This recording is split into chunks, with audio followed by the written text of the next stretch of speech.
dzimwe saka ndisi kuzwa kuti akatora sei mari yacho uye zvinguwai.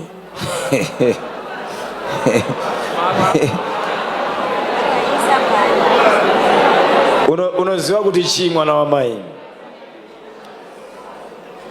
Avasi vakadzi chete vano. Hello guys, welcome back to my channel Nose Media TV. Kana iri first time yako kuya pano, please subscribe, comment, share, like, then more, turn on notification button kuti patino upload any video you'll be notified. So once again, please don't forget to like guys kuti patino upload a video ready mukaramba mchilike video ready nenda kule. So please like Zvakare. I bring you this latest video from Prophet Miracle Paul, so enjoy and watch. Thank you guys. May God bless you. Kumba kwangu kuri right zvako munhu waMwari.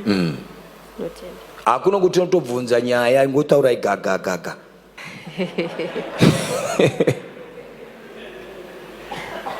Hallelujah. Chii chiri kuitika kumba uku?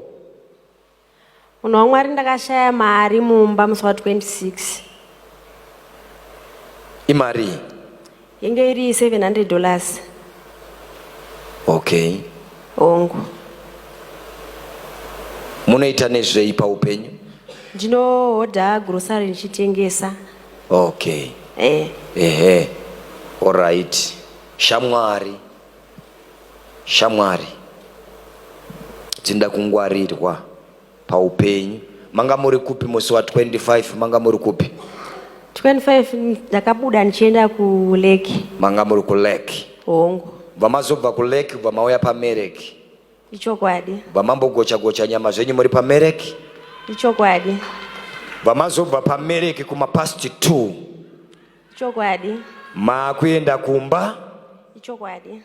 Muneka mota kenyu kakanyorwa Toyota Corolla? Ichokwadi. Mazosvika kumba manga mune boyfriend? Ichokwadi. Muchingosvika ubva maita nyaya dzelove mumba menyu? Ichokwadi. Mamatsodana vamaita zvamakaita imwe vamabatwa nehope?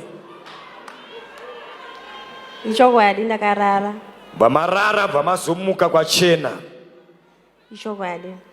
Boyfriend ndiye akatora 700. Munhu waMwari handigoni kupikisa. Asi patakaenda ku lake tikadzoka hembe dzanga akapfeka akachinja akatora dzadziri kumba akapfeka dzimwe. Saka ndisi kuzwa kuti akatora sei mari yacho uye zvinguwai.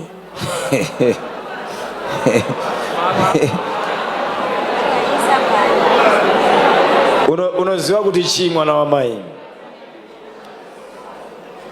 Avasi vakadzi chete vanodyisa varume. Navarume mazuvano vari kudyisa vakadzi. Haisi mhosva yako nekuti muchinda uyo akakudyisa. Right. Iwewe wakarara apa makasvika kuma past 2 pamba apa. Vamatamba yamakatamba yemubedroom iyi. Iwo bva warara kapa. Uyu muchinda uyu kubva asecha mari. Kubva aenda kubva anoisa mbuti kubva adzoka kubva arara. Saka pamakazomuka mese mari anga atotora kare. Akatotora iwo wakakotsira akasecha mari kubva atonoisa mbuti. Pese pauri kuzoti akazomuka kwazochena uchizomisira mvura yekugeza mari anga atodini apa? Anga atora akatora iwo akarara kubva atodzoka ubva arara futi iye. Ukaenda kumba kwake muodrop mune chijini chishotiso cheblue. Ndochiziva munhu waMwari. Ndo pakatopeterwa mari iyo yekutara kwandiri kuita. Utorimo here munhu waMwari. Ukatongoenda. Saka zvauchaita anti mangwana muri kusangana ka?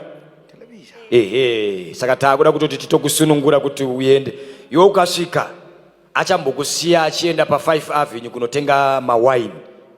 Ndotenda. Paachaenda kunotenga mawine iwe ubva watsvaga chijini chiya ubva washotora mari iyo ubva wanyarara uisa mubhegi.